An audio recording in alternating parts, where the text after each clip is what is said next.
Sebelum ke materi, kita dengarkan dulu sambutan dari Ketua MGMP. Untuk waktu tempat saya persilakan. Bismillahirrahmanirrahim. Assalamualaikum warahmatullahi wabarakatuh. Waalaikumsalam warahmatullahi wabarakatuh. Selamat pagi Bapak Ibu yang sama-sama kita hormati. Bapak narasumber kita pada pagi hari ini Bapak Hendra Kirana SPD, yang sama-sama kita hormati Bapak Ibu pengurus MGMP IPA SMP MTS Kota Batam, yang saya hormati Bapak Ibu anggota MGMP IPA Kota Batam yang sudah berkenan hadir pada pagi hari ini, dan yang teristimewa bagi Bapak Ibu dari seluruh Indonesia yang tergabung ke dalam PMM yang sudah sempat bergabung pada pagi hari ini. Puji syukur tidak lupa kita sampaikan kehadirat Allah Subhanahu wa Ta'ala, karena pada pagi hari ini kita masih bisa bergabung untuk melanjutkan workshop kita tentang pembuatan perangkat ajar kurikulum merdeka, yang pada hari ini adalah tujuannya untuk membuat modul ajar. Selanjutnya selawat beserta salam kita sampaikan kepada Nabi Muhammad SAW dengan ucapan Allahumma sholli ala sayyidina Muhammad wa ala ali sayyidina Muhammad. Bapak Ibu, pada pagi hari ini tujuan kita adalah membuat modul ajar yang targetnya kami berharap bisa diselesaikan dengan berkelompok nantinya minimal kelas 7. Jadi kami harapkan Bapak narasumber nanti dapat memandu kita untuk membuat bagaimana cara membuat modul ajar kurikulum merdeka yang menarik dan sesuai untuk sekolah kita masing-masing. Dan bagi Bapak Ibu yang tidak berkesempatan hadir secara tatap muka pada pagi hari ini, di grup itu sudah di-share link untuk bisa bergabung melalui jalur online. Jadi demikian saja sambutan saya pada pagi hari ini. Terima kasih. Assalamualaikum warahmatullahi wabarakatuh. Terima kasih kepada Bu Ratmeli sebagai Ketua MGMP. Dan sebelum ke pemateri, infokan dulu kepada kawan-kawan kita semua yang ada di sekolah untuk bergabung yang melalui WA kita, ya, diinfokan dulu biar banyak anggotanya. Oke, terima kasih. Kita lanjut untuk mempercepat waktu pada Pak Hendra untuk menyampaikan materi. Kami persilakan. Mohon izin berdiri Bapak Ibu sambil berjalan-jalan.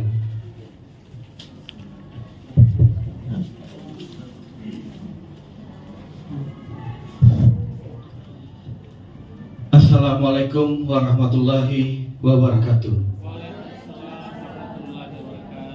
Selamat pagi, salam sejahtera untuk kita semua. Senang sekali hari ini saya Hendra Kirana SPD, guru dari SMP 3 Batam, sedikit berbagi praktik baik mengenai proses pembuatan daripada modul ajar yang sesuai dengan standar. Ya, senang sekali juga ya berhadapan bertatap muka ya secara langsung dan bertatap maya dengan Bapak Ibu yang ada di kantor ataupun dimanapun berada. Saya percaya bahwa Bapak Ibu yang hadir pada hari ini merupakan guru-guru IPA yang sangat luar biasa, yang memiliki nilai pembelajaran sepanjang hayat, yang selalu ingin ya berbuat yang baik untuk anak didiknya ya. Saya percaya juga bahwa Bapak Ibu yang hadir pada hari ini merupakan guru-guru yang akan sukses nantinya menjadi agen-agen transformasi perubahan yang akan menularkan budaya-budaya positif kepada anak didik kita yang tujuan akhirnya akan membentuk yang namanya pelajar Pancasila yang memiliki karakter, kompetensi ya yang sangat luar biasa di masa depan. Nah, pada kesempatan hari ini saya akan sedikit ya berbagi mengenai proses atau prosedur dari pembuatan modul ajar. Nah, mungkin ya Bapak Ibu telah mendengar istilah-istilah modul ajar, kemudian RPP. Nah, RPP modul ajar itu merupakan bagian daripada lesson plan ya atau rencana pembelajaran yang sering kita lakukan setiap kita melaksanakan tugas.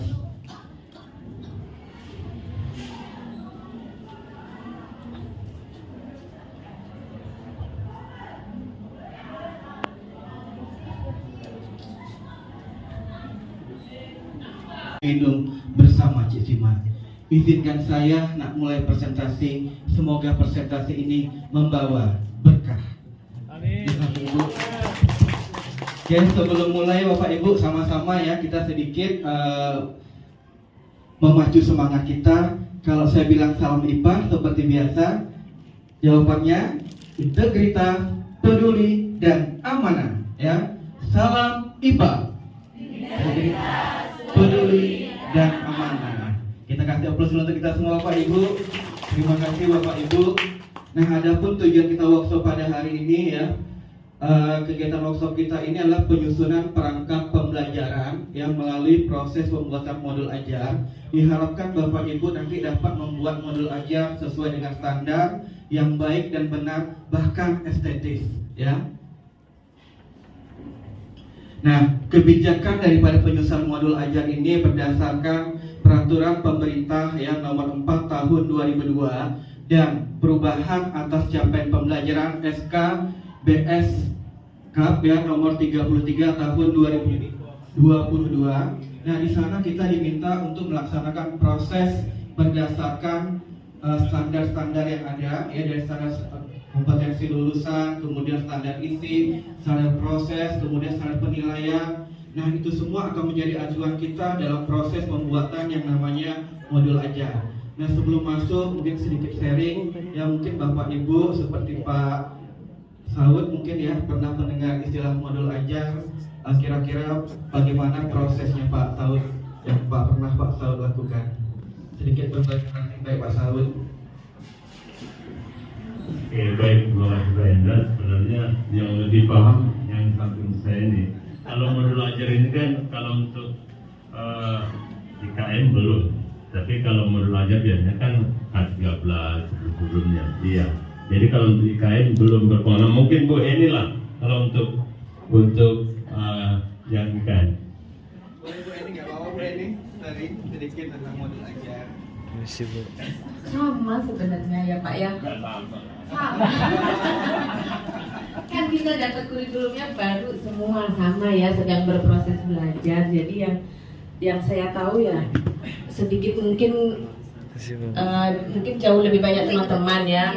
Ada beberapa perbedaan dengan perangkat sebelumnya ya yang terkait dengan KIKD.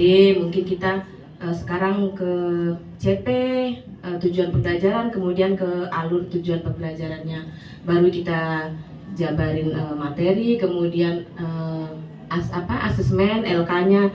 Ke bawahnya sebenarnya sama ya. Kalau menurut saya sih hanya di awal untuk ke CP dan ATP saja yang agak sedikit berbeda.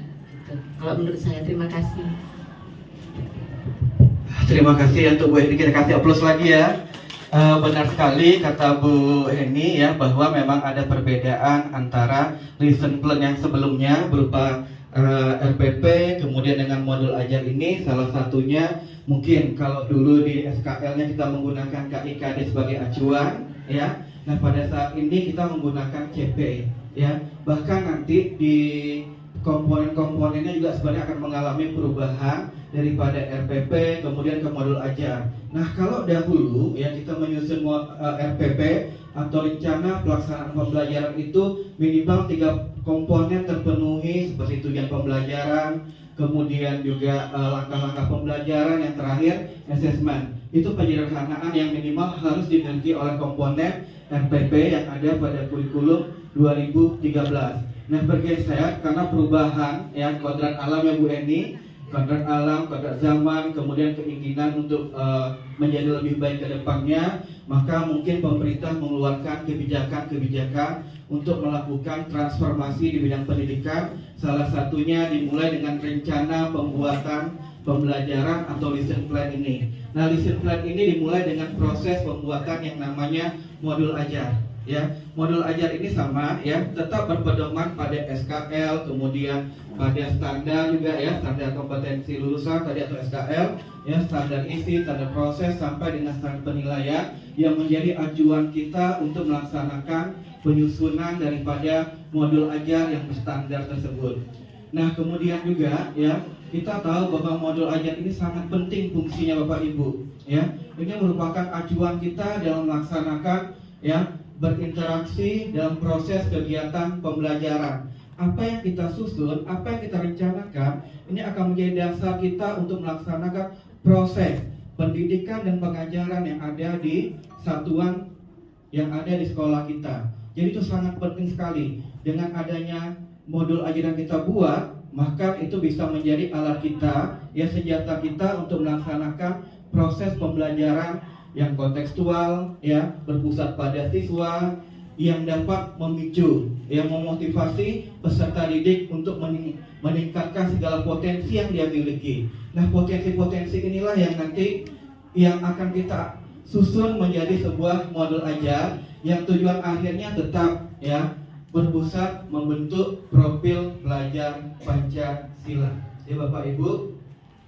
Nah, sedikit sharing lagi mungkin Ibu Singgih mungkin ada kendala nggak kira-kira untuk menyusun daripada bahan ajar berupa modul ajar ini? Mungkin bisa sharing Ibu. Kepada Bu Singgih dipersilakan. Baik, bismillahirrahmanirrahim. Assalamualaikum warahmatullahi wabarakatuh. Jadi memang kebetulan tahun lalu saya dapat kesempatan mengikuti PPG dan memang diminta untuk menyusun bahan ajar, boleh berupa modul ajar ataupun LKPD begitu. Nah, yang menjadi kendala dalam menyusun modul ajar jelas dari sekian banyak materi begitu, kita bagaimana memilih materi-materi yang memang cocok untuk anak-anak, karena tidak mungkin semua materi kita akan berikan kepada anak seperti itu. Itu kendalanya Pak, dan juga banyaknya siswa, kemudian waktu yang terbatas. Nah itu jadi sebagai guru kita harus pintar-pintar memilih sekiranya sampai sejauh mana materi yang akan diberikan kepada anak. Jadi minimal itu apa yang ada di kompetensi dasar kita itu diselesaikan dulu. Nanti jika anak memang sudah selesai begitu, sudah tercapai, baru kalau mau misalkan menambahkan materi pengayaan, nah itu bisa dilakukan. Jadi memang harus dilihat dulu dari KKM ya sebelumnya gitu Pak, pembelajaran sebelumnya gitu untuk menyusun modul ajar. Baik, terima kasih. Oke, luar biasa sekali. Kita kasih plus lagi untuk Bu Singgih ya. Meskipun ada kendala, ternyata Bu Singgih luar biasa sekali. Ternyata secara tidak langsung Bu Singgih sudah menganalisis ya.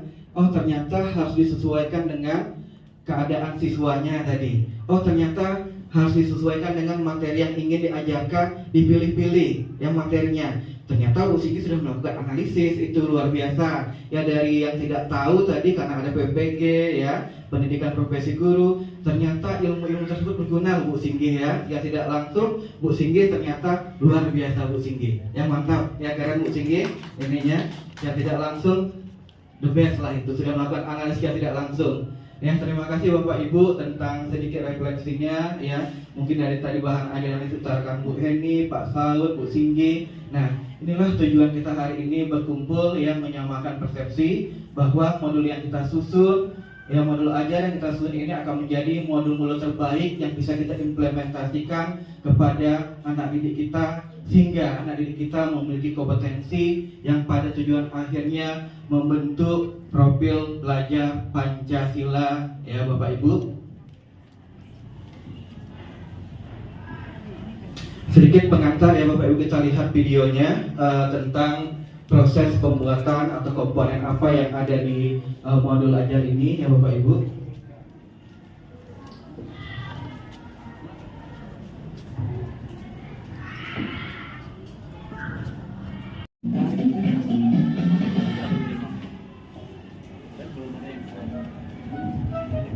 Bu Yani sudah membuat RPP. Saya pakai RPP dari internet. Minggu depan pengelola sekolah datang, jadi aman. Apa saya ikut cara Bu Yani ya? Iya Pak, mudah, aman pula dari teguran dan sanksi. Kepala sekolah juga pasti senang. Iya sih Bu, tapi bagaimana ya dengan murid? Saya merasa bersalah karena tidak berdasarkan kebutuhan mereka. Kenapa harus capek membuat RPP sendiri Pak? Toh nanti kita mengajar pakai buku teks saja. Tidak apa-apa Pak, murid juga tidak akan tahu kan? Merencanakan pembelajaran itu kan gak bisa asal Bu. Harus disesuaikan dengan kebutuhan murid, latar belakang, tempat tinggal, juga kemampuannya. Itu sangat penting dan akan berdampak ke murid Bu. Bikin susah dia sendiri. Terus ketemu saja. Namanya juga guru Bu Yani. Semua yang kita lakukan demi kepentingan murid. Ibu dan Bapak Guru, dari percakapan tadi, Pak Tengku menekankan bahwa membuat RPP sesuai kebutuhan murid itu penting. Sementara Ibu Yani ingin aman dengan cara praktis, menghindari teguran kepala sekolah dan pengawas. Nah, apa pendapat Ibu dan Bapak Guru tentang rencana pelaksanaan pembelajaran? Lalu, apa ya kaitannya dengan materi modul ajar ini? Mari kita simak penjelasan berikut. Modul ajar merupakan salah satu perangkat ajar, sama seperti RPP atau lesson plan, yang memuat rencana pembelajaran di kelas. Namun, modul ajar memiliki komponen yang lebih lengkap dibanding RPP. Apa saja komponen modul ajar? Yuk kita lihat bersama. Mari kita lihat contoh modul ajar IPAS fase B berikut. MA IPAS ini disusun untuk 1 unit materi atau 5 kali pertemuan. Jumlah pertemuan dalam MA tentunya akan menyesuaikan dengan alokasi waktu dan TP yang kita buat saat menyusun ATP. Terdapat beberapa komponen dalam MA, yaitu fase capaian pembelajaran atau CP, jumlah jam pembelajaran atau JP. Bagian ini disesuaikan dengan alokasi yang sudah kita tentukan di awal. Model belajar yang kita gunakan apakah daring, luring, atau campuran. Tujuan pembelajaran yang sudah kita tentukan saat menurunkan capaian pembelajaran menjadi ATP. Di contoh ini terdapat 3 TP. Dimensi Pancasila, yakni dimensi profil pelajar Pancasila mana yang dapat dipenuhi dengan pembelajaran pada MA ini. Pengetahuan atau keterampilan prasyarat yang perlu dimiliki murid sebelum mempelajari topik tertentu. Kompetensi awal merupakan ukuran seberapa dalam modul ajar ini dirancang. Selanjutnya, komponen-komponen detail per pertemuan, yaitu bahan ajar. Materi apa yang akan diajarkan di pertemuan pertama dan jika ada bahan ajar lain yang dapat dilampir. Pertanyaan pemantik, yakni pertanyaan yang mendorong murid untuk menyelami makna dan manfaat materi pembelajaran bagi kehidupannya. Indikator keberhasilan dari tujuan pembelajaran. Assessment yang berisi rencana assessment di setiap pertemuan. Sarana pendukung pembelajaran seperti sumber belajar, media, lembar asesmen, dan lain-lain. Beragam jenis pendukung pembelajaran disesuaikan dengan kebutuhan murid. Rincian kegiatan. Terdapat juga lampiran yang termuat dalam modul ajar yang diisi dengan lembar aktivitas, rubrik penilaian, bahan ajar lain atau media pendukung tambahan yang sekiranya dibutuhkan untuk keperluan mengajar. Lalu berikutnya sama, berisi detail komponen tiap pertemuan. Ibu dan Bapak Guru, seperti itulah kira-kira contoh komponen-komponen yang ada pada modul ajar. Namun, ini bukan sebuah keharusan karena bisa disederhanakan atau ditambahkan sesuai kebutuhan. Kita sebagai guru diberikan kemerdekaan untuk menggunakan modul ajar yang sudah tersedia, memodifikasi modul ajar sesuai karakteristik dan kebutuhan murid dan lingkungan, menyusun sendiri modul ajar sesuai dengan karakteristik dan kebutuhan murid dan lingkungan. Pada prinsipnya, modul ajar yang digunakan harus memenuhi 4 kriteria sebagai berikut. Pertama, pemahaman konsep dari setiap mata pelajaran melalui pengalaman belajar dan lintas disiplin.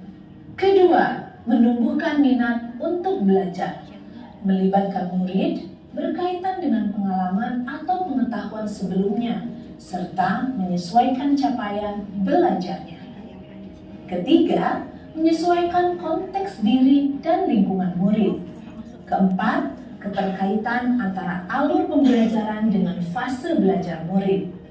Menurut Ibu dan Bapak Guru, modul ajar IPAS fase B kelas 4 tadi sudah memenuhi 4 kriteria ini belum ya? Ternyata ada strategi untuk membuat, memodifikasi, dan mengembangkan modul ajar loh Ibu dan Bapak Guru.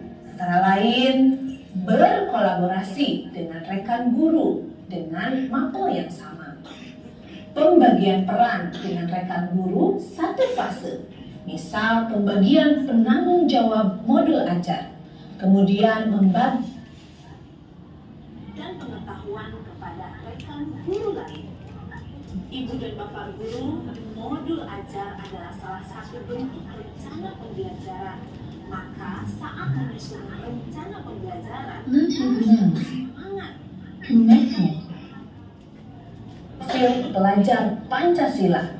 Dengan begitu, ke-6 dimensi dalam profil pelajar Pancasila terus dibangun secara konsisten. Selamat belajar dan mencoba Ibu dan Bapak Guru hebat. Salam dan bahagia.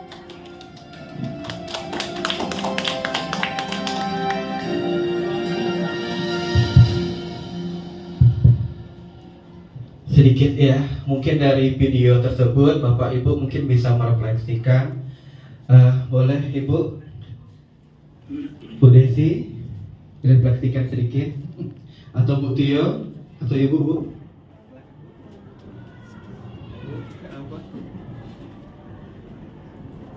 Desi, ada yang lain? Bu? Ada anak ibu ya? Gak apa-apa, nanti ganti ya. Oke, baik, terima kasih. Jadi dari video yang sudah kita lihat, yang sudah kita tonton, itu sebenarnya ya sungguh sangat menarik sekali untuk buat kita ya. Tapi untuk kenyataannya memang di lapangan susah kita terapkan ya. Kemudian yang bisa saya lihat sebenarnya penjelasan tentang modul ajar tadi sebenarnya tidak terlalu jauh dengan K3 Plus sebenarnya. Hanya yang saya lihat kan modul ajarnya itu paling di assessment sama ya pembelajaran diferensiasi ya. Diferensiasi artinya berkolaborasi. Itu yang saya lihat. Tetapi yang menjadi permasalahan sebenarnya ya, kita kan harus mengetahui ini semua ini, murid kita ini. Bisa kita bayangkan bagaimana kalau kita memiliki murid, kita mengajar sampai 300 orang karena 6 kelas, 5 kelas, rata-rata 40 orang. Jadi sebenarnya kan di awal sebelum pembelajaran kita harus melihat dulu ini asesmennya kan, latar belakangnya bagaimana. Kemudian harus kita tahu bagaimana sebenarnya ini latar belakang masing-masing siswa ini. Kondisi keluarga, kondisi latar belakangnya bagaimana. Ini sebenarnya yang paling berat yang kita hadapi sebenarnya. Ya, ini yang kenapa ya muridnya yang terlalu banyak harus kita ketahui semuanya. Banyak di antara kita ini mungkin, ya mungkin mudah-mudahan saya salah. Mungkin dia mengajar ya 4 kelas 5 kelas, belum tentu dia hafal namanya. Ya, belum tentu hafal dia namanya walaupun dia mengajar 4 bulan 3 bulan dia. Padahal itu salah satu sebenarnya teknik pendekatan untuk pembelajaran. Kita harus tahu anak itu namanya apanya. Kadang kita panggil itu banyak guru seperti itu. Kalau saya sih prinsipnya enggak, harus tahu namanya semua. Walaupun saya ngajar 5 kelas harus tahu semuanya nama muridnya. Itu mungkin yang bisa saya lihat dari hasil video tadi. Terima kasih. Luar biasa, kita kasih aplaus dulu ya untuk Pak Saud ya, merefleksikan daripada video tersebut. Benar bahwa ya antara RPP kemudian modul ajar itu tidak jauh berbeda ya Bapak Ibu. Nah kemudian dalam proses penyusunannya kita harus memperhatikan yang namanya kondisi peserta didik kita, kemudian juga lingkungannya ya Pak ya, karakternya, ya bisa menggunakan asesmen dialogsin ya, atau mungkin menggunakan catatan anekedot tentang siswa-siswa kita. Ini karakternya seperti ini, tipenya seperti ini. Bahkan Bapak Ibu sekalian ya, yang berbahagia pada hari ini ya, sebenarnya bahwa sekarang di Google di aplikasi Play Store itu sudah ada satu aplikasi untuk mengetahui tipe gaya belajar daripada siswa ya. Jadi anak didik kita bisa melakukan yang namanya identifikasi. Nah kalau kami kebetulan kemarin di SMP 3 kami melaksanakan kerjasama dengan berbagai macam lembaga. Salah satunya itu adalah Primagama. Dia punya standarisasi untuk melakukan tes diagnosis di awal semester yang lalu. Nah ternyata dari hasil tes tersebut kami bisa mengidentifikasi, oh ternyata anak ini tipe gaya belajar seperti ini ya. Dia audio, mungkin audio visual atau juga kinestetik. Nah, tipe-tipe yang seperti ini akan menjadi kekuatan kita juga ya Pak Saud. Nah, kemudian mungkin kita tidak akan pernah mengenal secara 100% siswa kita itu dari segi karakter ataupun latar belakangnya. Tapi kita bisa gunakan catatan mungkin jurnal kita, atau kita catat mungkin namanya, atau kita minta mungkin fotonya. Sekarang sudah digital ya, kita mungkin bisa bikin Google Form ya, kita tahu pekerjaan orang tuanya seperti ini, tinggalnya di mana ya, tingkat kemampuan ekonominya bagaimana. Itu bisa salah satu jadi solusi ya Bapak Ibu ya. Biasanya kalau kami di tahun ajaran baru, selain pendataan untuk nama orang tua biodata, pasti kita kan di TU biasanya Bapak Ibu ya. Nah data-data tersebut bisa kita gunakan sebagai acuan sebenarnya untuk kita mengenal lebih jauh tentang karakter peserta didik kita. Meskipun itu butuh proses untuk mengenal yang banyak siswa tadi. Karena saya 100% tidak akan mungkin mengenal siswa saya yang saya ajar mungkin dari kelas 7, kelas 8, kelas 9 ya Bapak Ibu. Kita itu manusiawi ya Pak Saud ya. Tidak ada orang yang bisa mengenal 100% orang itu secara utuh ya. Dan kita tidak bisa memahami juga bahwa anak kita itu punya kehendak dan kemauannya sendiri ya, atau dia punya fungsi kontrol terhadap dirinya sendiri ya Bu Eni, benar nggak Bu Eni? Jadi kita mengontrol anak itu hanya bersifat ilusi ya Bu Eni ya, hanya bisa memberikan dia motivasi secara eksternal ya Bapak Ibu. Nah kemudian ada Ibu tadi yang mau refleksi lagi iya. Mungkin sedikit pertanyaan Pak Hendra, mungkin Pak Hendra nanti bisa memaparkan. Kan mungkin di awal kita sudah melakukan asesmen karakter, identifikasi anak-anak ini.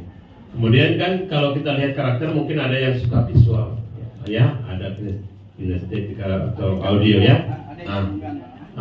Sekarang apakah sekolah itu bisa menerapkannya itu, misalnya di awal pembelajaran setelah tahu kita karakter anak, kemudian dipisahkan kelas-kelasnya, bisa nggak? Itu kira-kira. Ya setelah kita buat asesmen kan, identifikasi anak-anak karakternya, mana yang suka audio, mana visual. Apakah memang kita di sekolah itu bisa mengelompokkan gitu per kelas begini, yang ini suka ini begini. Itu aja. Kalau dibilang bisa tidak bisa, bisa saja Bapak Ibu, tergantung kehendak penyusun dari tim kurikulum. Nah, Pak, bagaimana kalau jumlahnya banyak, kami tidak bisa nanti campur sana campur sini? Bisa. Ada solusi lainnya adalah melaksanakan proses pembelajaran berdiferensiasi. Nah, di mana pembelajaran itu sudah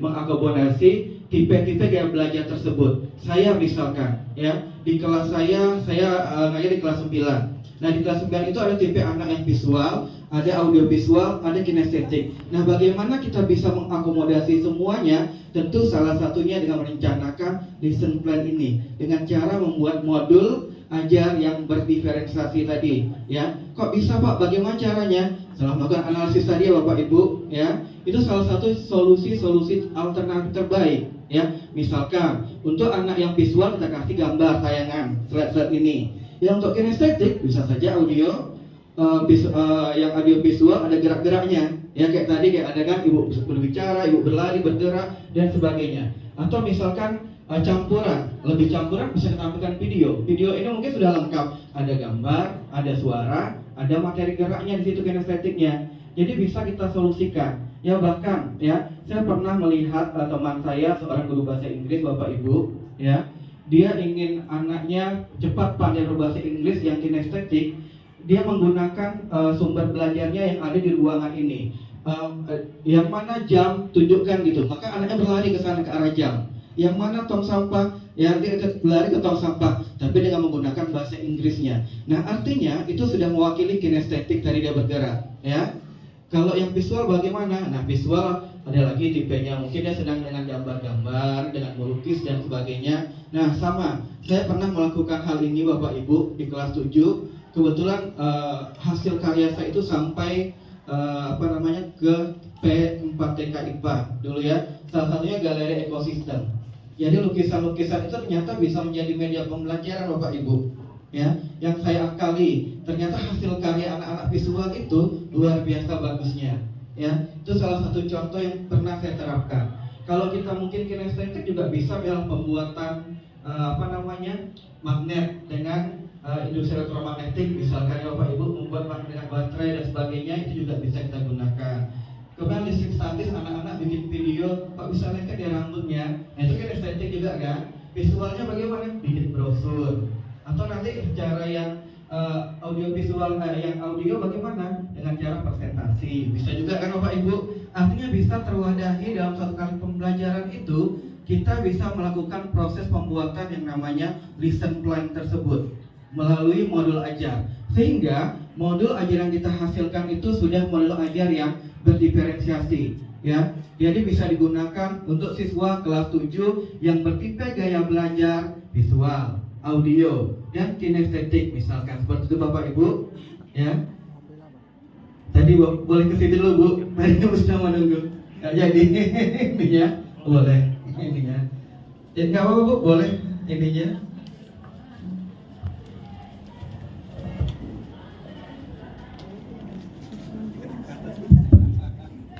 Assalamualaikum warahmatullahi wabarakatuh. Saya Bu Santi dari SMP 30 Batam. Saya mau nanya, kebetulan saya sekarang masuk di calon guru penggerak angkatan ke-7 modul 2 ya. Iya betul. Makanya mungkin Bapak udah praktek, saya belum. Jadi saya sudah melakukan langkah-langkah. Yang pertama itu saya sudah melakukan pemetaan terhadap gaya belajar anak melalui salah satu link yang dikasih sama temen. Itu mereka udah saya suruh ngisi dan kemudian saya suruh screenshot. Hasil screenshot itulah yang saya kumpulkan sehingga saya dapat data bahwa mana anak yang gaya belajarnya visual, auditory, dan kinestetik. Pertanyaan saya, setelah itu apa yang harus saya lakukan gitu? Karena memang saya tidak paham yang namanya berdiferensiasi. Kalau nengok di YouTube atau melakukan literasi kayaknya memang susah. Mungkin Bapak sudah melakukan. Jadi pertanyaan saya langkah-langkahnya itu aja gitu. Jadi dari mulai apa sehingga nanti menjadi aksi nyatanya itu kita paham gitu karena kita udah tahu langkahnya. Oke, terima kasih, itu aja ya Pak. Assalamualaikum warahmatullahi wabarakatuh. Waalaikumsalam warahmatullahi wabarakatuh. Terima kasih Bu Santi ya. Bu Santi merupakan salah satu guru yang sudah mengambil langkah tindakan nyata, salah satunya dengan melakukan analisis tadi tentang gaya belajar siswa. Nah setelah itu bagaimana? Tentu kita melaksanakan proses pembuatan lesson plan atau dengan nama lainnya pembuatan modul ajar. Nah bagaimana untuk mewadahinya agar semua siswa yang audio, yang visual, yang kinestetik tersebut bisa terakomodir semuanya Ibu? Apa sih langkah-langkahnya? Tentu tadi Ibu yang pertama menganalisis dulu kan. Nah nanti di sini ada poin-poinnya. Setelah kita menganalisis bagaimana lagi kita tentukan misalkan profil yang ingin dicapai dulu. Setelah itu kita lihat ATP yang disusun. Setelah itu kita buat menjadi modul ajar. Nah modul ajar ini kita sesuaikan dengan karakteristik materi apa yang ingin kita buat. Nah Ibu, misalnya Ibu mengambil kelas berapa Ibu biasanya Bu? Nah kelas 8 mungkin tekanan, sekarang sistem pernapasan gitu ya. Nah sistem pernapasan. Nah untuk yang visual, Ibu bisa membuat brosur atau poster tentang kesehatan pernapasan, upaya menjaga kesehatan pernapasan. Kemudian untuk yang audio, bagaimana? Mungkin dengan presentasi atau dengan merekam dirinya, Ibu dalam bentuk pembelajarannya. Nah kemudian lagi yang untuk yang kinestetik bagaimana? Nah mungkin dengan melakukan simulasi. Kok sistem pernapasan ini bisa berhubungan dengan frekuensinya gitu ya, kita berlari, kita diam, kita bergerak, nah frekuensinya bagaimana?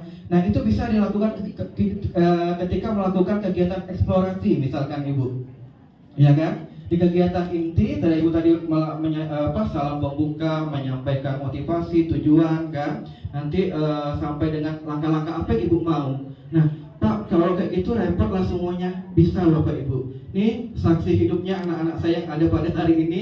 Salah satu contohnya, dia proses membuat brosur bisa, membuat video bisa, ya presentasi bisa. Yang hadir pada hari ini di sini Bapak Ibu. Ya, Bapak Ibu kalau mau lihat hasilnya di Google Classroom saya ada juga Bapak Ibu. Ya, hasil daripada anak-anak ini. Meskipun dulu kita belum tahu namanya pembelajaran berdiferensiasi, ya, tapi ternyata kita sudah melakukannya Bapak Ibu. Secara tidak langsung, secara tidak sadar kita pernah proses pembuatan itu. Cuma istilah-istilah seperti itu mungkin baru terdengar, ya. Istilah-istilah yang seperti itu mungkin baru kita rasakan. Oh iya, ini pernah kita lakukan sebenarnya, ya. Oh ini pernah kita lakukan. Sama seperti kita kegiatan eksplorasi, kita belajar mandiri. Nah seperti itu mau tidak mau merangsang semua gaya belajar kita sebenarnya. Nah pada dasarnya tidak ada gaya yang memang betul-betul dominan 100% ya Bapak Ibu. Tidak ada yang kinestetik 100%. Tentu ada part-part bagian dia punya kinestetik, dia punya visual, dia punya audiovisual. Nah ketika kita mampu ya mengakomodasi daripada ketiga gaya belajar tersebut, maka Bapak Ibu sudah menjadi guru yang luar biasa hebatnya. Ya, tepuk tangan untuk kita semua dulu Bapak Ibu.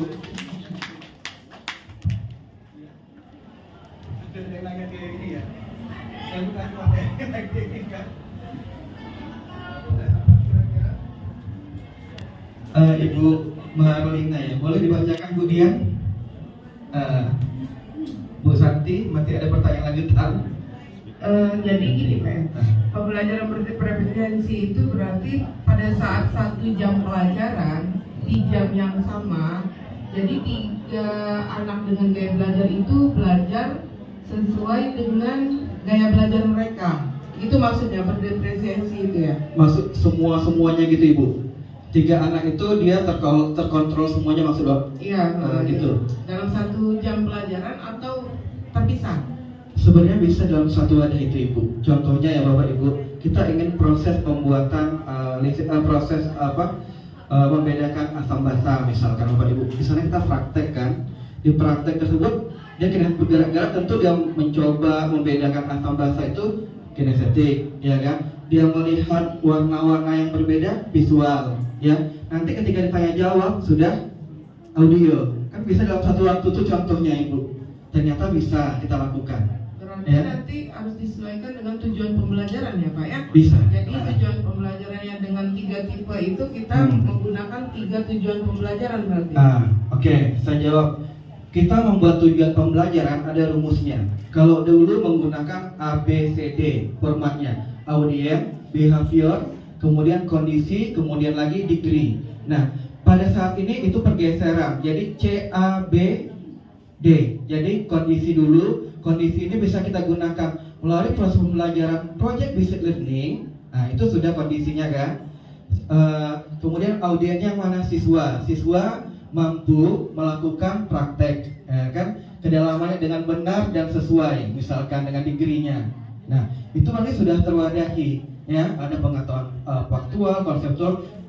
Bisa kita buat tujuan itu ada metakognitif nanti sampai dengan praktek kan, Bapak Ibu, yang faktual, konseptual dan sebagainya. Mungkin itu Bu Santi. Oke, Bu Dian ada yang bertanya di grup ya? Gitu. Oke, silakan Bu Dian membacakan. Bu Martina boleh monitor raise hand. Silakan Bu. Halo Bu Martina. Kayaknya kepencet Pak. Oke. Saya masih ada lagi tadi Ibu yang di belakang, sudah Ibu? Bapak, sudah beberapa kali saya coba untuk diferensiasi ya Pak ya. Jadi kalau pertama kan pemetaan peserta didik gitu, saya gunakan apa namanya, mencari hobinya apa, terus kemudian senangnya apa, terus kalau untuk gaya belajar menurut saya dalam satu kelas pasti semua ada visual, kinestetik, sama audio ya. Nah jadi setelah itu kalau diferensiasi itu kan biasanya ada yang diferensiasi proses ataupun produk. Kalau proses biasanya paling saya gunakan iya betul. Nah cuma kadang masalahnya seperti ini. Kalau di kelas itu kan kita satu RPP untuk semua kelas. Nah karakter kelas-kelas itu berbeda-beda. Satu ini ada yang rajin, pintar. Kelas 1 anggaplah pecicilan gitu, udah nggak ngerti apa-apa. Satu diem nggak ngerti apa-apa. Jadi kadang-kadang yang saya bingung tuh kadang kalau misalnya kita buat kelompok, itu kan itu yang masih saya bingung. Kalau kelompok ini kadang-kadang saya buatkan tadi bermacam-macam, jadi kayak gender, perempuan sama laki-laki. Kemudian ada yang pintar sama kurang pintar. Nah kadang saya itu dulu lah untuk karakteristik apa namanya kayak audisi apa namanya kayak belajarnya kadang lebih ke udah nanti pakai video kemudian kita praktek itu kan semuanya udah dapat. Nah produknya kadang saya masih bingung kan ada diferensi produk. Anak yang suka misalnya menulis ya sudah pakai tulisan aja nggak apa-apa. Yang suka menggambar boleh poster dan sebagainya.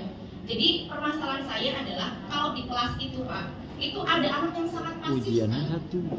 Sudah diberikan teman satu kelompok yang luar biasa aktif pun ada tetap pasif. Sedangkan kalau kita memberikan kalau apa namanya mengelompokkan yang pasif-pasif sendiri lebih pasif lagi kan? Nah jadi bagaimana tuh Pak caranya? Kita sudah membuat banyak ini sebenarnya cuma memang karakter anaknya seperti itu. Terima kasih. Assalamualaikum. Waalaikumsalam warahmatullahi wabarakatuh. Bu tadi Bu apa?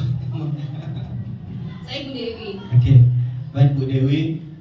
Sebenarnya ini akan berhubungan dengan proses pembelajaran diferensiasi. Saya sebenarnya tidak masuk ranah itu, tapi kalau kita sharing saja Bapak Ibu ya. Kemudian sebenarnya tidak masuk juga asesmen, nanti ada Bu Yesi nanti yang akan mengelola di pertemuan berikutnya. Tapi nggak apa-apa Bapak Ibu ya. Sebenarnya benar ya bahwa tagihan-tagihan itu ada namanya diferensiasi proses dan produk. Ya salah satunya kalau dalam bentuk tagihannya produk, Ibu sudah benar tadi ada mungkin yang mengumpul tipe untuk yang rajin untuk menulis gitu kan, ada dalam bentuk dokumenter mungkin dan sebagainya. Nah yang pasif itu bagaimana Bapak Ibu mengelolanya, maksud Bapak Ibu gitu kan. Nah makanya meskipun tidak ada kriteria ketuntasan minimal, tapi kita punya ya kriteria ketercapaian tujuan pembelajaran. Di sana ada pengelompokan kategori, ya. Mungkin nanti itu bisa dijelaskan sama Bu Yesi Aprina nanti di pertemuan berikutnya. Ada kategorinya yang mungkin mulai berkembang, tidak berkembang, mungkin atau tergantung bahasa yang Bapak Ibu gunakan, ya. Nah itu yang nanti bagian prosesnya. Makanya akan ada nanti tindak lanjutnya. Apakah itu remedial, apakah itu pengayaan. Ya, mungkin saya hanya bisa masukkan ke situ saja ya Bu, tidak berani melangkah terlalu jauh. Nanti biar Bu Yesi yang bagian asesmen ya, biar nanti di pertemuan berikutnya diutarakan yang panjang lebar. Saya percaya Bu Yesi orang luar biasa hebat dia, yang menguasai. Pak Nainggolan pengawas kita mengakui juga dia. Ininya ya. Oh sedikit, oke. Langsung dijawab ini Bu, kiranya. Alhamdulillah. Ya kita kasih plus untuk Bu Yesi ya. Ya. Assalamualaikum warahmatullahi wabarakatuh. Ya mungkin ini berbagi ini aja, praktek lain aja. Saya sudah ini juga yang maksudnya yang pasif tadi itu kayak mana? Saya harus coba ya Bu ya. Memang pembelajaran diferensiasi ini saya awalnya menolak juga sih. Kenapa sih anak harus dikumpulin yang anak pintar ini? Sementara anak yang tidak itu kan pasif aja belajar. Tapi ya, kita coba dulu. Saya udah mencobanya ternyata memang bagus. Kenapa? Karena anak yang pintar ini kita tetap aja menerangkan pelajaran dulu. Jangan kita capai dulu apa semua dulu. Jadi anak yang pintar ini kan gampang menyerap. Jadi setelah dia gampang menyerap, suruh dia jadi tutor swasta, mau dia. Jadi itu solusinya. Memang anak yang lemah itu kita harus lakukan intervensi. Kalau saya nggak bisa, misalnya kita akan melakukan karena siswa banyak. Jadi anak yang udah ngerti ini, ya suruh dia jadi tutor swasta di kelompok dia itu. Jadi anak ini pun juga termotivasi juga. Jadi minggu depan Bu saya mau ke ini lagi ya Bu ya boleh, jadi kayak gini lagi. Jadi kita tetap lakukan walaupun saya bilang tadi awalnya saya menolak juga karena kelompok anak yang kurang-kurang pasti suruh anak yang kurang ini duduknya di depan satu, kemudian anak yang pintar di depan juga. Jadi dia setelah dia mengerti nanti saya sudah cobakan itu pelajaran bahasa Inggris pengukuran. Jadi waktu saat pengukuran itu kan diferensiasi proses juga kan. Jadi menggunakan batu masuk ke gelas ukur. Jadi mengukur itu dia kan nggak tahu, apalagi kalau pakai timbangan. Jadi kita pun anak yang kurang mampu itu nggak bisa juga kita tuntut harus pandai juga dia mengukur. Jadi saya lakukan juga diferensiasi proses, kemudian diferensiasi produk juga. Diferensiasi produknya saya lakukan waktu masa jenis itu saya suruh ini anak yang kurang itu masa jenis cair. Kalau masa jenis cair dia kan gampang aja, masa jenis yang paling maksudnya yang masa jenis yang besar pasti dia berada di bawah, ini berada di atas. Tapi bagaimanapun pengukuran itu tetap saya suruh juga siswa membantu anak yang kurang ini. Jadi saya betul-betul dicek anaknya ini nilainya kayak mana, udah bisa atau tidak. Oh ini nggak bisa Bu, ini udah bisa. Ya kalau bisa kita ambil juga sampel berapa anak, mungkin pula kita semuanya bisa uji juga. Ambil sampel anak yang mana udah mengerti tadi. Kamu jangan ini ya, jangan mentang-mentang temanmu nanti udah dibilang nanti udah mengerti, kita uji juga dia nanti Bu. Tapi kalau seandainya memang anak tak mampu, di kelas saya itu ada satu anak BK, memang nggak bisa dipaksain.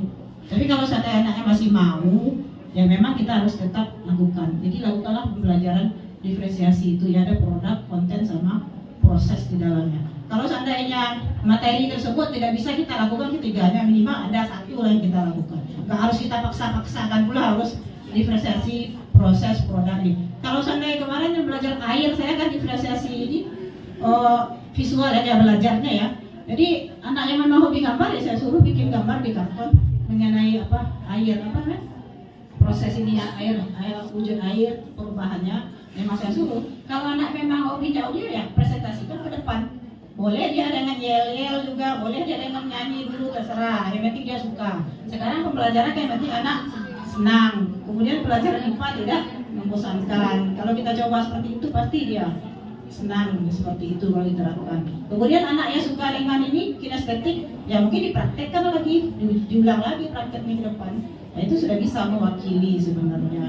Kalau kita fasilitasi anak tersebut sesuai kebutuhannya. Sebenarnya untuk diferensiasi ini kita jangan mengabaikan anak yang mungkin kita fokus ke anak yang pintar aja selama ini kan seperti itu kan. Sementara anak yang potensi yang lain kan ada. Ya kita coba aja. Kita sebenarnya tidak terlalu mengejar materi. Sekarang kan tidak perlu kita mengejar KKM segala macam, kan nggak ada. Yang penting proses pembelajaran menyenangkan. Itulah pembelajaran sepanjang hayat yang dibilang tadi. Pembelajaran itu implementasinya tuh harus ke kehidupan sehari-hari itu yang ditanamkan betul konsep. Apa sih gunanya kita belajar ini? Nah itu yang penting dulu dibuka pembelajaran itu dulu. Nah itu jadi anak tahu oh ini pembelajaran ini gunanya kehidupan sehari seperti ini ya. Jadi dia akan tertarik.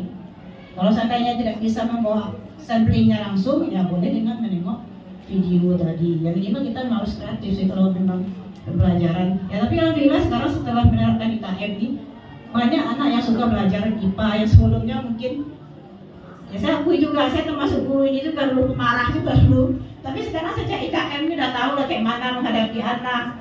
Ya memang jauh berubah. Ya memang jauh berubah. Ya memang berubah itu harus dari diri kita sendiri dulu.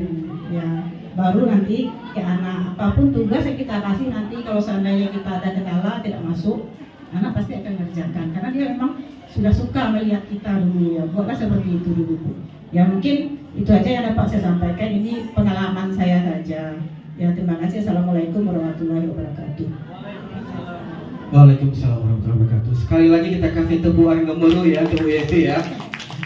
Mungkin itu tadi Bu Dewi ya sedikit ya. Nah pada intinya sebenarnya kita seorang guru yang menuntun kodrat anak untuk tumbuh sesuai dengan bakat, minat, potensinya ya. Anak terlahir dia sudah punya garisnya sendiri. Kita hanya menebalkan tingkah lakunya, akhlaknya, pengetahuannya, kompetensinya. Kita hanya menebalkan bahasanya itu berdasarkan filosofi Ki Hajar Dewantara. Kalau saya nggak salah ya Bu Santi, benar nggak Bu Santi? Bu ini juga nih, ya yang luar biasa. Oke, sedikit ya Bapak Ibu, saya lanjut ke materi ya. Nanti ada LK ini, ya.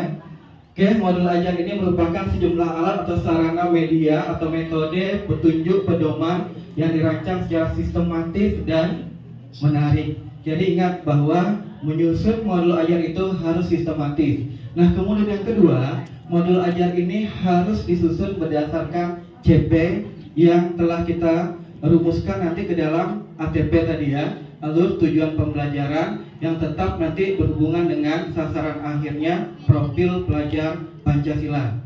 Nah, kemudian modul ajar ini juga harus melihat fase ya atau tahap perkembangan peserta didik yang akan dipelajari dari tujuan pembelajaran yang berbasis perkembangan jangka panjang. Artinya akan ada kelanjutan dari kita di SMP, mungkin nanti fase D-nya tetap fase D tapi mungkin jenjangnya sudah berbeda di kelas 7, kelas 8. Atau mungkin nanti materi pelajaran tentang gerak mungkin di SMA ada lagi. Atau materi ekosistem di SMP akan berkelanjutan ke tingkat SMA. Ya, mungkin tujuan pembelajarannya yang sudah berbeda. Ya Bapak Ibu. Nah, guru perlu memahami konsep mengenal modul ajar agar proses pembelajaran lebih menarik dan bermakna. Nah, komponen modul ajar ini pada dasarnya terdiri atas 3 komponen utama, ya Bapak Ibu. Kalau di RPP kan ada 13 dulu Bapak Ibu ya, dari identitas sampai nanti dengan legalitas, ya. Nah, kalau di modul ajar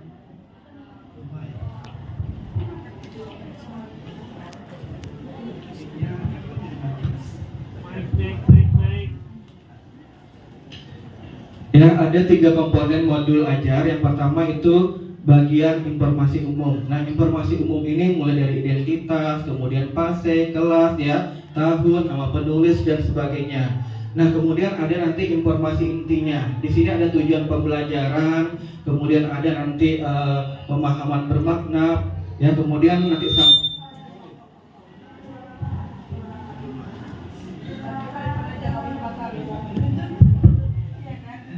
ya. Kemudian ada bagian terakhir namanya nanti lampiran. Nah, kita lihat ya, kita lihat bagaimana komponennya ini satu persatu Bapak Ibu.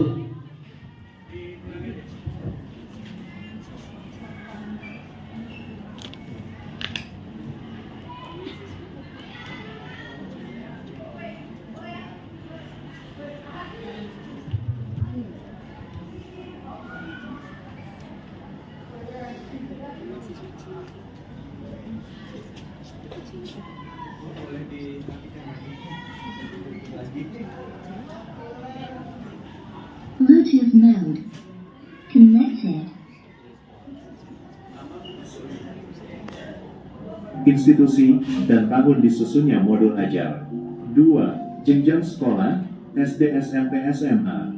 3. Kelas. 4. Alokasi waktu. Penentuan alokasi waktu yang digunakan adalah alokasi waktu sesuai dengan jam pelajaran yang berlaku di unit kerja masing-masing. D. Kompetensi awal adalah pengetahuan dan atau keterampilan yang perlu dimiliki siswa sebelum mempelajari topik tertentu. Kompetensi awal merupakan ukuran seberapa dalam modul ajar dirancang. C. Profil pelajar Pancasila merupakan tujuan akhir dari suatu kegiatan pembelajaran yang berkaitan erat dengan pembentukan karakter peserta didik. Profil pelajar Pancasila, PPP, dapat tercermin dalam konten dan atau metode pembelajaran. Di dalam modul pembelajaran, profil pelajar Pancasila tidak perlu mencantumkan seluruhnya, namun dapat memilih profil pelajar Pancasila yang sesuai dengan kegiatan pembelajaran dalam modul ajar. D. Sarana dan prasarana merupakan fasilitas dan bahan yang dibutuhkan untuk menunjang kegiatan pembelajaran. Sarana merujuk pada alat dan bahan yang digunakan, sementara prasarana di dalamnya termasuk materi dan sumber bahan ajar lain yang relevan yang digunakan dalam. Ya Bapak Ibu, itu mengenai komponen yang harus ada di dalam suatu modul ajar. Bisa nggak Pak, seperti kurikulum 2013 ada yang sederhana? Bisa. Ada 5 komponen utama ya, yang minimal harus ada dalam suatu modul ajar. Yang pertama itu berhubungan tujuan pembelajaran, ya, kemudian alur kegiatan. Yang ketiga asesmen diagnosis, kemudian asesmen yang akan kita lakukan berikutnya lagi, yaitu formatif maupun sumatif. Nah, kemudian yang terakhir adanya tentang media pembelajaran. Nah, kok bisa 5 itu? Bapak tahu dari mana? Saya mendapatkan ilmu itu dari platform Merdeka Mengajar. Ya, 5 komponen itu harus dipenuhi minimal untuk menyusun modul ajar. Ya, Bapak Ibu, membuatnya yang bisa secara berkolaborasi dengan sesama guru IPA ya pada satu tingkat misalkan tadi seperti yang dibuka oleh pengantar tadi Bapak, atau kita dengan sesama guru IPA yang ada pada hari ini juga bisa Bapak Ibu ya. Jadi tidak ada kata yang sulit jika kita lakukan bersama-sama, pasti akan mencapai hasil yang luar biasa yang akan sampai ke tujuan yang kita inginkan ya. Kemudian Bapak Ibu, saya sudah share juga LK-nya yang akan menjadi panduan Bapak Ibu untuk nanti menyusun modul ajar. Itu bisa diedit Bapak Ibu. Yang foto saya itu bisa dibuang Bapak Ibu, ya, nggak apa-apa. Itu sudah saya jadikan ke bentuk PowerPoint. Jadi Bapak Ibu bisa nanti membuatnya sesuai dengan panduan komponen-komponen lengkap Bapak Ibu yang ada pada yang saya utarakan tadi Bapak Ibu, ya. Itu bisa diedit, bisa dibuang, ya. Bapak mengambil dari buku guru bisa Bapak Ibu, lebih mudah lagi. Kita bisa adopsi dari buku guru, kita pindahkan ke sana, lebih mudah lagi Bapak Ibu ya. Tapi kalau Bapak Ibu kreatif, pengen hal yang berbeda, Bapak Ibu bisa merancangnya secara luar biasa juga nantinya ya. Tergantung ide-ide Bapak Ibu ingin mengirimnya seperti apa, mau buat sendiri pun boleh ya, Bapak Ibu, tak masalah ya. Yang penting dalam penyusunan modul ajar ini harus mengedepankan ya pendekatan melalui tahap perkembangan ini Bapak Ibu. Jadi ada prinsip penyusunan daripada modul ajar. Nah, itu yang pertama karakteristik, kompetensi, dan minat peserta didik di setiap fase. Kemudian perbedaan tingkat pemahaman, variasi jarak ya, atau tingkat kompetensi yang bisa terjadi setiap fase. Kemudian melihat dari sudut pandang pelajar bahwa setiap peserta didik itu unik. Kemudian bahwa belajar harus berimbang antara intelektual, sosial, dan personal, dan semua hal tersebut adalah penting dan saling berhubungan. Kemudian yang tak kalah penting lagi, bahwa tingkat kematangan setiap peserta didik itu tergantung dari tahap perkembangan yang dilalui oleh seorang peserta didik dan merupakan dampak dari pengalaman belajar sebelumnya. Nah, kriteria yang harus dimiliki modul ajar esensial ya Bapak Ibu. Nah, bahwa dalam membuat atau menyusun modul ajar itu harus ya sesuai dengan konsep mata pelajaran melalui pengalaman belajar dan lintas disiplin. Misalkan kita IPA ini ada ranahnya kan, seperti nanti ada fisika ya, kemudian ada biologi, kimia dan sebagainya Bapak Ibu. Yang menarik harus ya bermakna juga dan menantang sehingga dapat menumbuh kembangkan potensi setiap siswa. Kemudian harus relevan dan kontekstual. Kemudian harus berkelanjutan ke fase berikutnya lagi Bapak Ibu. Nah, ini alur prosedurnya ya Bapak Ibu. Analisis dulu ya kondisi dan kebutuhan guru, peserta didik serta satuan pendidikan. Ya, kemudian nanti yang kedua langkahnya baru identifikasi dan tentukan dimensi profil pelajar Pancasilanya, tentukan alur tujuan pembelajaran yang akan dikembangkan menjadi modul ajar, kemudian susun modul ajar berdasarkan komponen yang telah tersedia, baru laksanakan pembelajaran, baru yang terakhir evaluasi dan tidak lanjut apakah modul yang kita ajar yang kita buat tersebut sudah baik atau benar, atau bisa kita lakukan evaluasi atau refleksi ya Bapak Ibu, untuk tujuan akhirnya semakin lebih bagus lagi. Sampai di sini Bapak Ibu ya, presentasi saya pada hari ini.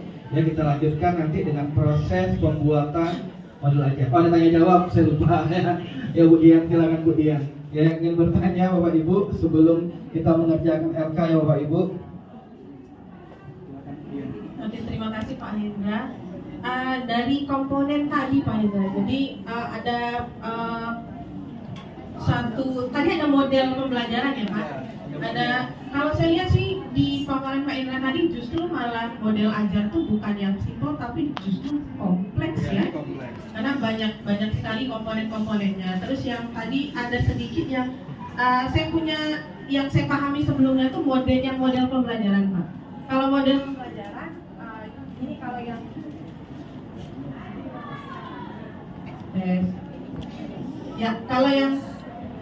kalau yang saya pahami itu kalau model pembelajaran ada sintaknya ya Pak. Ada sintak, jadi kayak model ya ada problem based learning, project based learning, discovery learning yang kayak gitu. Tapi tadi kalau dalam penjelasannya saya lihat model pembelajaran itu hal yang berbeda lagi. Jadi mohon penjelasan. Terus yang kedua saya juga mau tanya tentang ternyata ada remedial dan pengayaan juga. Padahal kita nggak punya standar atau KKM, gimana cara menentukannya. Saya pikir sebelumnya di kurikulum Merdeka itu karena nggak ada KKM, nggak ada standar minimalnya harus berapa, jadi saya pikir nggak ada lagi yang namanya remedial atau pengayaan. Jadi ternyata masih tetap ada remedial dan pengayaan. Ya, itu. Terima kasih Pak Hendra. Dasarnya apa? Karena nggak ada KKM. Terima kasih Bu Dian, sangat bagus sekali pertanyaannya. Kita kasih plus lihat Bu Dian ya, Bapak Ibu. Tadi yang pertama model pembelajaran. Model pembelajaran ini sama sebenarnya dengan langkah-langkah pembelajaran Bu Dian. Dari mana kita bisa membuatnya? Di alur kegiatan pembelajaran. Misalkan kita mau menggunakan PJB.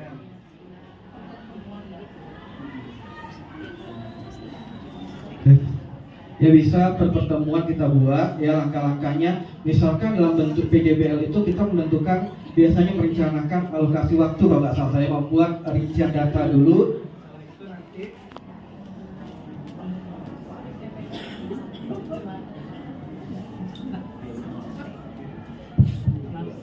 Kemudian pertanyaan esensialnya ya untuk melaksanakan kegiatan PJBL tersebut apa, kemudian kembangkan kerangkanya, lalu nanti baru kita laksanakan. Tetap langkah-langkahnya seperti sintak-sintak Ibu Dia ya, tetap meskipun nanti kita mau di pertemuan kedua kita ganti modelnya, misalkan presentasi kelompok misalkan, oke nggak apa-apa, tergantung Bu Dia maunya apa ya, karena guru diberikan kebebasan untuk merancang modul ajar itu sesuai dengan kondisi peserta didik, satuan pendidikan, dan kondisi latar belakang kemampuan siswa juga ya, itu salah satunya. Nah kemudian kok masih ada remedial pengayaan? Sebenarnya kata KKM itu memang sudah dihilangkan ya, tapi kok di komponen yang dijabarkan tadi ada ya. Nah itu merupakan salah satu saat ini sudah berganti menjadi kriteria tercapaian tujuan pembelajaran. Nah, nanti mungkin Bu Yesi di asesmen ya Bu Yesi ya lebih kompleks. Nah pada dasarnya itu dibuat pengelompokan. Jadi seperti yang saya bilang tadi, oh ini tidak berkembang, mencapai perkembangan bagus dan sebagainya. Misalkan Ibu mau mengelompokkan menjadi 4 kategori, maka 4 kategori itulah untuk anak yang mana. Misalkan dia mencapai remedial, yang bagaimana capaiannya, yang mana untuk yang pengayaannya bagaimana. Meskipun tidak ada kakak yang bahasanya, tapi kita yang namanya guru tetap dituntut untuk menuntut bahwa siswa itu bukan hanya cerdas, lanjut yang menengah. Nah, itulah kita melakukan proses tindak lanjut dan refleksi dari hasil ya capaian yang diperoleh oleh peserta didik tersebut. Itulah gunanya. Kok masih ada KKTP, ketercapaian tujuan pembelajaran tadi, kriteria ketercapaian tujuan pembelajaran, fungsinya untuk kita lebih melakukan evaluasi dan refleksi agar kita bisa meningkatkan capaian siswa juga pada umumnya. Mungkin seperti itu, ya. Tetap ada standar, mungkin standarnya pengelompokannya lagi. Mungkin Bu Yesi mau sharing, Bu Yesi, masalah itu, atau Bapak Ibu guru yang lain, Pak Nixon, yang sedang melaksanakan implementasi kurikulum Merdeka ini dan sekolah penggerak, Bapak Ibu, ya kita sharing saja Bapak Ibu ya. Silakan Pak Nixon mungkin tentang kriteria ketuntasan minimal. Iya. Kok masih ada? Terima kasih ya. Jadi saya Pak Nixon dari Sekretariat Batam. Terima kasih atas waktu dan kesempatannya. Di sekolah kami, ya sesuai dengan memang tujuh kurikulum Merdeka kan memang tidak ada lagi KKM, kriteria ketuntasan minimal.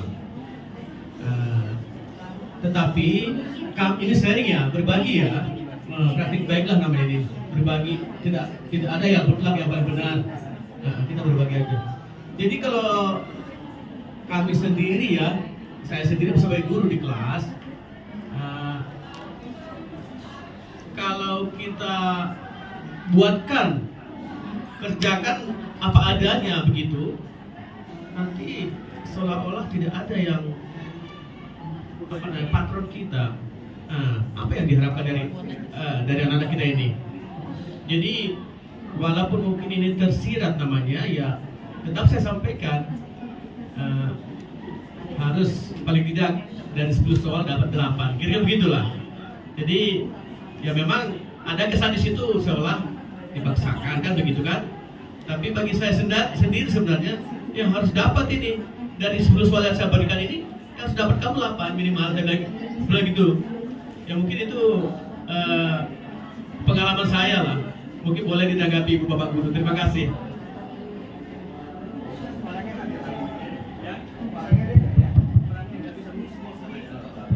Atau mungkin Bapak Ibu mau sharing lagi yang lainnya, ya dari sekolah penggerak, atau mungkin Bapak Ibu yang sudah pernah mendapat pelatihan, kita nggak apa-apa. Ya pada dasarnya memang kita tidak ada yang namanya KKM, tapi ada namanya kriteria ketercapaian tujuan pembelajaran. Kok masih ada, ya misalkan kita kelompokkan menjadi 4 bagian, ya tidak mencapai target, misalkan mencapai target dan sebagainya. Tergantung bahasa Bapak Ibu yang menggunakan ya.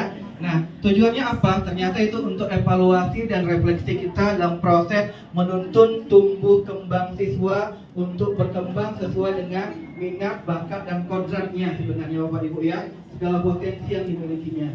Kita bisa melakukan refleksi. Mungkin Bapak Ibu ada yang mau sharing mengenai pertanyaan Bu Dian ini cukup bagus Bapak Ibu ya, sangat bagus malahan. Bu Santi, mungkin Bu Santi mau sharing sedikit. Bu Deska, Pak Taun, Bu Eni, atau Bapak Ibu yang lain,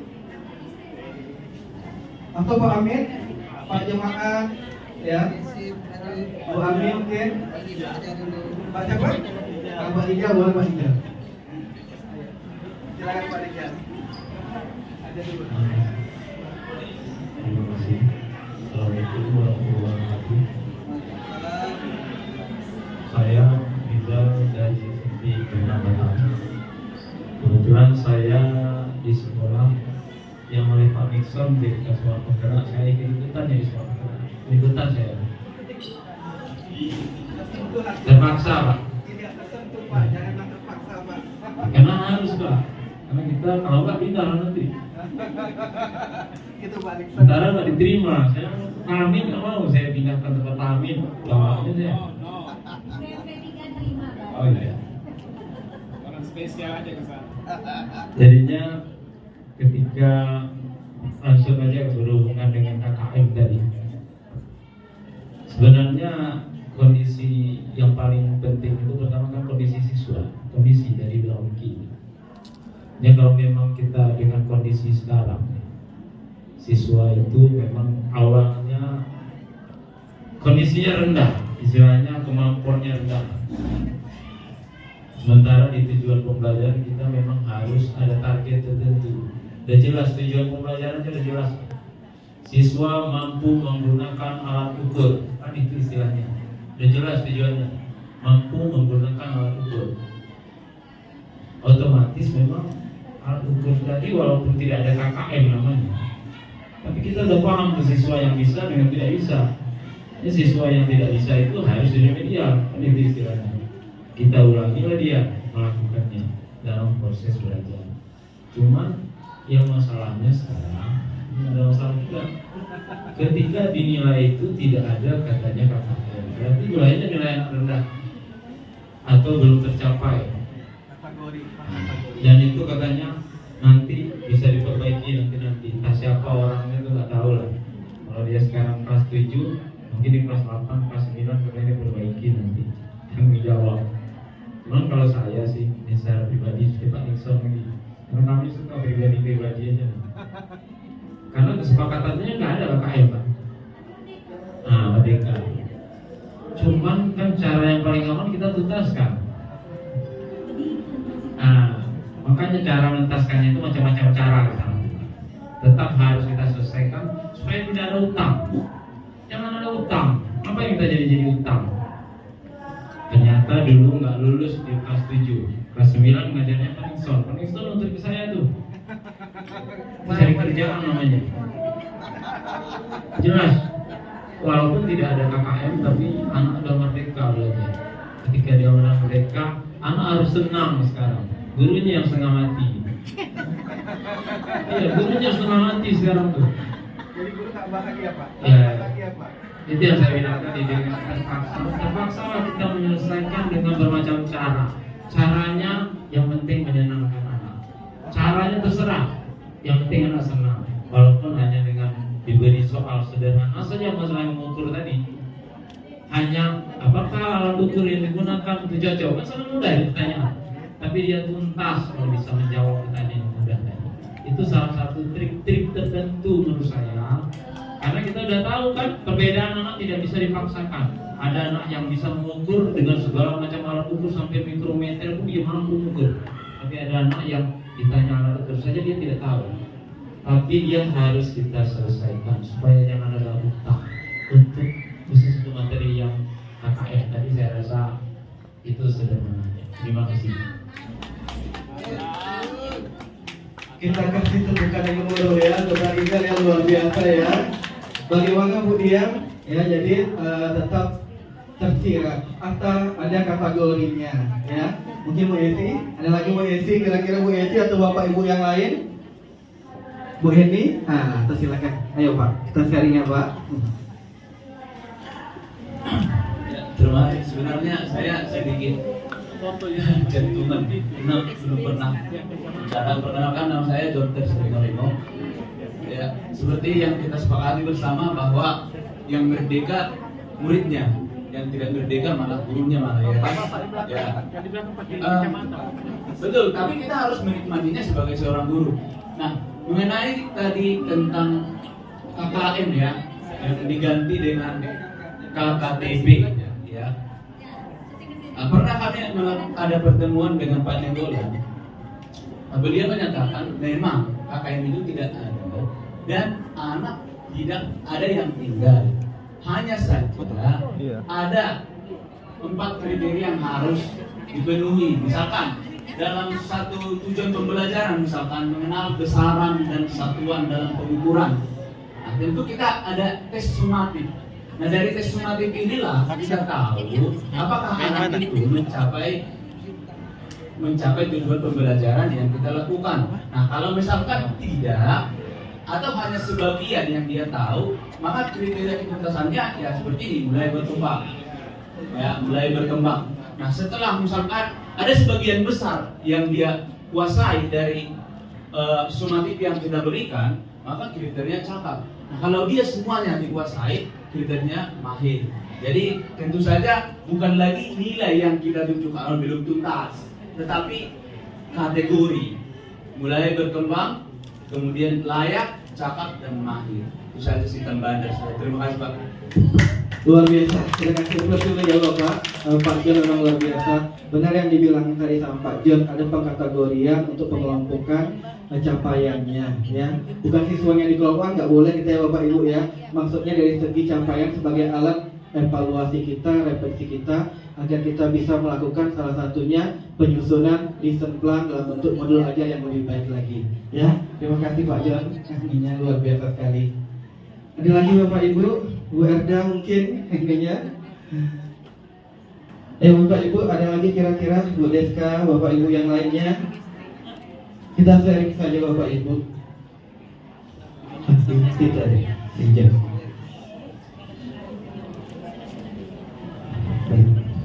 Oke Bapak Ibu, kalau tidak ada pertanyaan lagi, saya akhiri yang sedikit ya, kita break dulu, kita makan dulu. Di sana sudah disiapkan konsumsi, ya. LK sudah saya bagikan di grup Perbusa Kota Batam. Di sana juga ada materinya. Mungkin nanti kita bisa bagi-bagi tugas ya Bapak Ibu, mana yang mau kita buat berdasarkan promes yang kemarin bisa kita bagi tuh Bu Meli, ya. Nomor 1 siapa, nomor 2 siapa, nomor 3 siapa, ya. Mungkin itu saja hari ini presentasi saya hari ini Bapak Ibu, ya. Burung Ilian, Burung Cendrawasih, cukup sekian, terima kasih. Salam IPA. Salam IPA. Integritas, peduli, amanah. Saya ulangi lagi ya. Salam IPA. Amanah. Oke, terima kasih Bapak Ibu.